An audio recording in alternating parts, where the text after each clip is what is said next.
はい、どうも、竹陽です。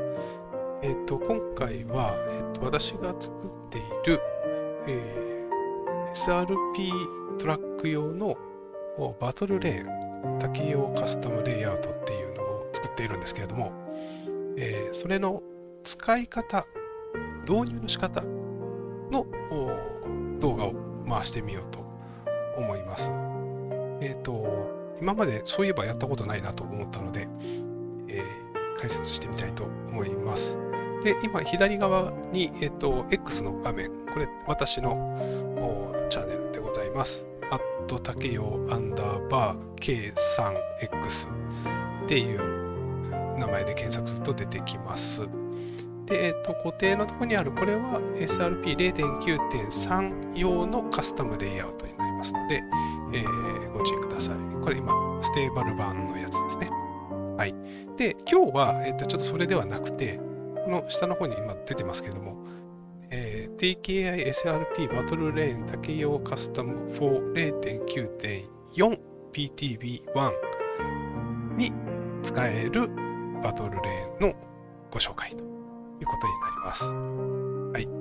で、ダウンロードリンクを毎回バージョンアップするたんびに同じなんですが、リンク貼ってますので、ここをクリックします。そうすると、このように画面が出てきて、ファイルサイズが大きいので、プレビューできませんとなりますが、ダウンロードします。で、このままダウンロード。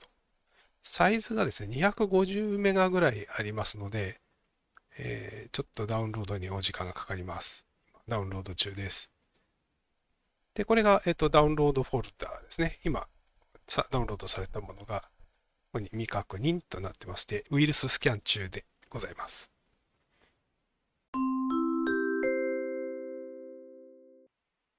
はい、終わりましたね。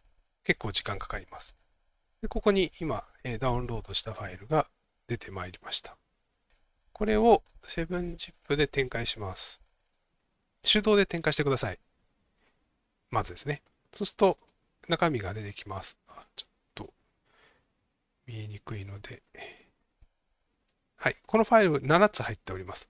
で、この content.7z、これが本体になります。で、readme と日本語版、英語版と、あと AI で走らせる車がですね、車線変更するときにウインカーがつくようにしたいっていうときは、このスクリプト1個入ってますが、これをどうやって車に組み込めばいいかっていう説明の英語版と日本語版になっています。はい。で、この下3つは単なる画像で、ゲームスタート時のバックの、背景画像ですね。とかに使えるように収納しているものになります。はい。ですので、日本人の方であればこちら、日本語版。英語の方が良い方は、英語版あります。インストールの仕方から、重要なポイント、それから使い方等々書いています。まあ今日はちょっと動画ですので順番にやってみたいと思います。はい。でまずここダウンロード終わりましたら、この content.7zip を、こちら、コンテンツマネージャーの中に入れていきます。今現在、SRP の0.9.4ですね、PTB1 がインストールされています。皿の状態です。で、これフォルダって選んで、これ今メインレイアウトのところですね、の UI ですけど、2つ上に上がっていくと、ここが SRP0.9.4 PTB1 の、ルートフォルダというところになって、ここにファイルがインストールされていきます。インストールはこの content.7zip をここにポイッと入れて、右上で、これですね、今サーチ中です。ファイルサイズが大きいのでちょっと時間かかります。はい。そうすると、レイアウトが3種類と、アプリケーションが2種類。で、1つが SRP のバトル。それから、もう1つがタクシーっていうアプリ。2つが追加されます。で、アプリケーションのインストールするときは、これ安全かどうか確認してくださいということで、こういう注意喚起マークが出るというんですけども、これ全体そのままインストールしてしまいます。インストールする。はい。そうするとコピーが始まります。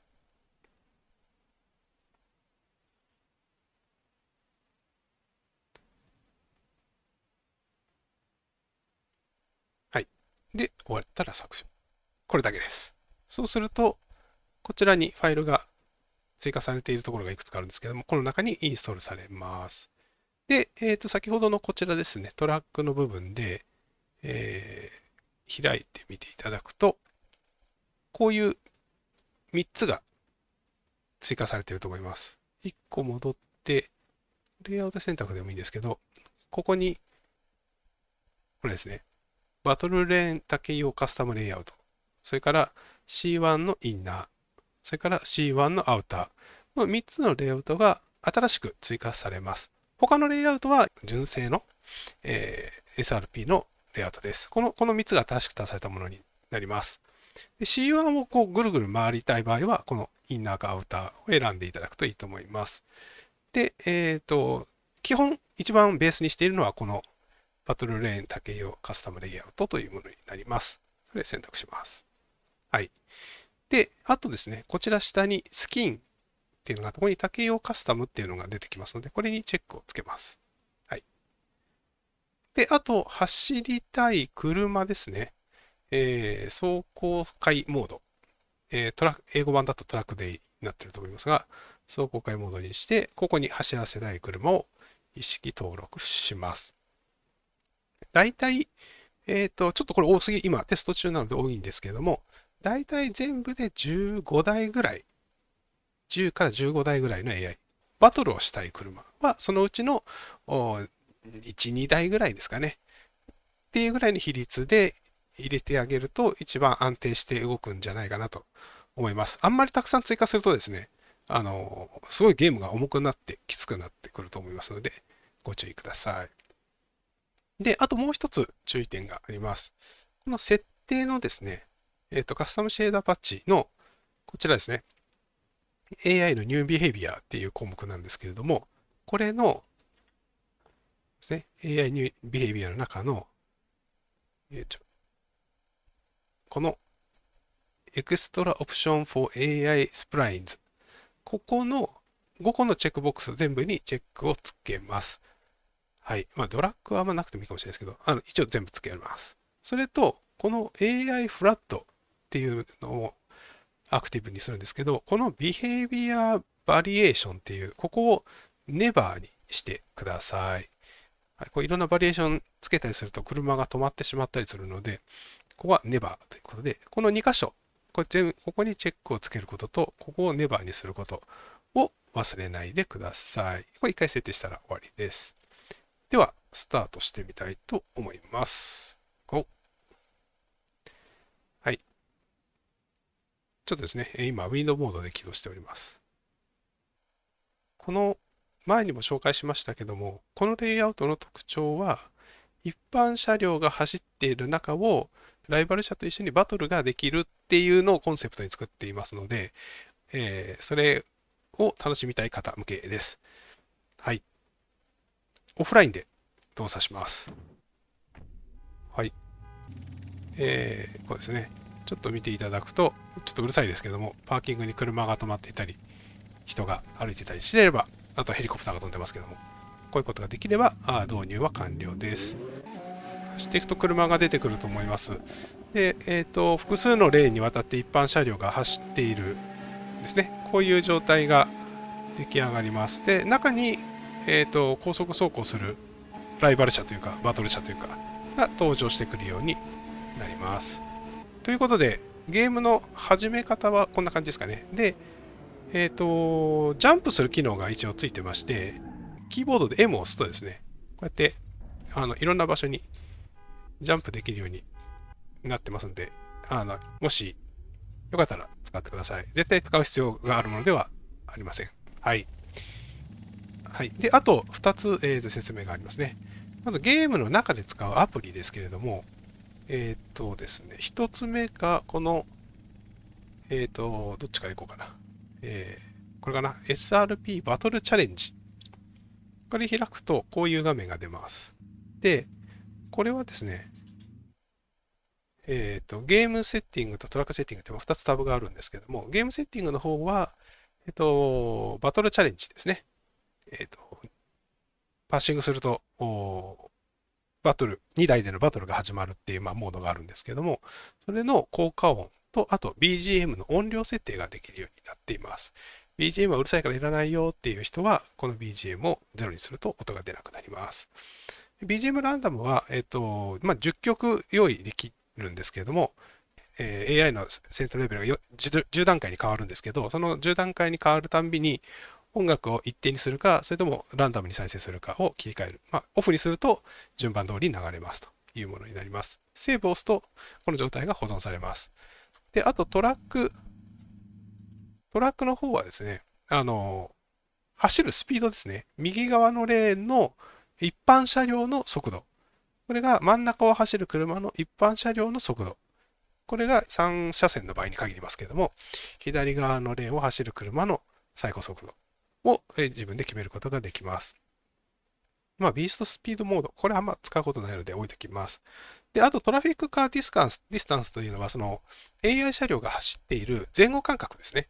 が、どれぐらい最低開けるかというので、今45メートルというふうに設定してあります。広げると、車がまばらになって、狭めるといっぱいくっつくので、追い越しが厳しくなるということに変わります。これが、アプリケーション側から設定できる内容になっています。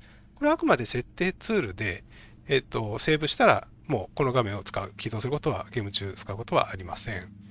で、もう一つですね。これです。SRP のタクシーに関するアプリが3つあります。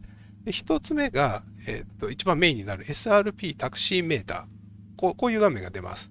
でこれを起動した状態で、この今目の前にタクシーってマークがありますけど、これを取得すると、ちょっと言ってみますね。前進して取ります。こうやって取って待つと、次の行き先とかが表示されます。こうですね。これは八重洲の地下のパーキングですって書いてありますが、ここに行きなさいという指示が出ると。で、ここに、行き先と、地層で、今、いくらなってますよっていう。で、実写モードになると。で、これで発射して目指すっていうことになります。で、ただですね、これだけだと、知ってる人であればですね、場所がどこかが分かる人であれば、このまま走ってってその目的地に行けばいいんですけれども、いや、それどこにあるのっていうの分かんない方もいると思いますと。でそのために2つあります。1つ目が、このタクシーマップって書いてあるんですけど、ちょっと透明で見づらいですが、地図が出ています。で、この青いですね、地図が出てるんですけども、この青いマーク、車の、これが今自分がいる場所です。で、この赤いピン、これが、目的地になります。で、ちょっとですね、ちょっとずれてるので、正確かと言われるとあれなんですけども、おおよそ合ってますので、どこに向かえばいいのかっていうのは、これで見ていただくとわかるかなと思います。表示にしたまま走れば、どんどんマークも移動していきますので、そういうので、大体この辺に行けばいいんだなっていうのを掴んでいただくことができるかと思います。で、もう一つが、SRP タクシーアローっていう、このアプリですね。が出てきます。でこれは目的地までのおおよその方向と距離が表示されているんですけれども、実はこの矢印にはですね、ナビの機能がついています。ジャンクションとかに行った時に、どっちに行けば、その目的地にたどり着けるんだろうかというのがわからないと思うんですね。なので、こうやって走っていって、例えば次有明のジャンクションが近づくんですけども、どっち行くんだろうなって迷うときに、もうちょっとか。この辺ですね。で、聞いてていただくと、次、左方向です。聞こえますかね。次、で、赤く点滅してますけど、次、左方向ですというふうに言われるので、左側に行って、こっちの道を選ぶと。こういうことになります。はい。で、ジャンクション、分岐のポイントがあるたびに、案内が出ますので、それに従っていくと、目的地により行きやすくなるので、音声とさっきの赤く点滅する矢印ですね、を目標にしながら、走っていただくと、目的地探しやすいかなと思います。はい。で、今こう走ってるうちにもですね、お金がだんだん増えていっています。でこれぶつかるとですね、減額されます。ゴーン。こんな感じでね。ぶつかったりとか、こうゴーンってぶつかったりすると、減額されますので、なるべくぶつからないように安全に目的地に到達するっていうのが、このタクシーモードになります。はい。ちょっと一回戻っちゃいますね。やめるときは、セッションをこれリスタートしていただくと、初期状態に戻ります。はい。ということで、アプリケーションのご紹介でした。はい。じゃあゲームは終了します。今のでゲーム自体は遊べるんですけれども、いくつか追加で設定することができるものがあるのでご紹介します。今の、バトルバトルレーンですね、は、この一番上に3つありますけども、バトルレーン、竹用カスタム、これが C1 インナー、C1 アウターの3種類がここに追加されています。でこの、一番上がさっきのですけれども、これのエクステンションで開いていただくと、ここに extconfig っていうファイルがあります。これ開きます。はい。そうすると、一番最初の部分ですね、冒頭のところ、ちょっと見ていただくと、ここにシーズンチェックっていうのがあります。シーズンチェックっていうのは、季節によって色を変えるかですね。今さっき走った時、周りが白かったと思うんですけども、今現在、日本は1月の終わりなので、冬なので、雪があって白くなります。で、そのうち緑になって、秋になると紅葉してっていう、あれですね。シーズンの色を反映するかどうか、1ってやると反映される。0を設定すると常に緑の状態になるという切り替えるための設定がここにあります。それからトラフィックアクシデント。これは、コース内3箇所にですね、事故現場だったりとか、工事中現場だったりとか、いうものが現れたり現れなかったり、ランダムで登場するようになっています。で、走るにあたって、そういう不確定な要素がポンと出るのは嫌だという方もいらっしゃると思いますので、そういう方はここを0に変えて保存していただくと、その障害物ですね、が登場しなくなります。はい。で、それからもう2つ、エアプレーン、飛行機とヘリコプターですね。さっきも飛行機とかヘリコプターとか飛んでたと思うんですけども、あれも、煩わしいっていう方は、このアクティブっていうやつを0にすると、飛行機も飛ばなくなったりとか、ヘリコプターも飛ばなくなったりします。で、飛んでもいいけど音がうるさいっていう場合は、ここの、今0.5になってますけども、音量を0から1の間に設定すると、音量を調節することができます。0は音がしなくなります。1は最大値。1はかなりうるさいので注意していただいた方がいいかなと思います。はい。でここから下はいじらないようにしてください。ここが、一応設定ファイルになっているので、ここを変更することでご希望の状態に保つことができます。はい。では、最後にですね、削除の仕方ですけれども、すいません。削除はですね、手作業でやるしかないです。で、消すファイルを順番にご紹介しますと、まず、この3つですね。バトルレーン、竹用カスタムと C1 インナー、C1 アウター。この3つのフォルダを消します。デリート。はい。それから、スキンフォルダ、CM スキンズですね。この中に入ります。で、この TKY カスタムって書いてある、はい。これを削除します。はい。それから、UI。この上3つも削除します。はい。で、あと、また SRP のルートに戻って、残っているのが、ここのモデルズって書いてあるののバトルレーン、竹用カスタム、うんちゃらかんちゃら。この3個のファイルを消します。はい。それと、ここに SRP、ピット、辰巳、TKY カスタムバトルとか、TK カスタム C1I インナーアウターってある。この3つの KN ファイル。これ消します。はい。で、あと最後、ここからここまで、頭に TKY アンダーバーってついているこのファイル18個を消します。はい。これでこのフォルダは綺麗になります。で、ここからさらに上に3つかな。上がると、これが、アセットコードさんのルートフォルダですね。今度アプリケーションフォルダの方に行って、アプリケーションフォルダ、わかりますかね？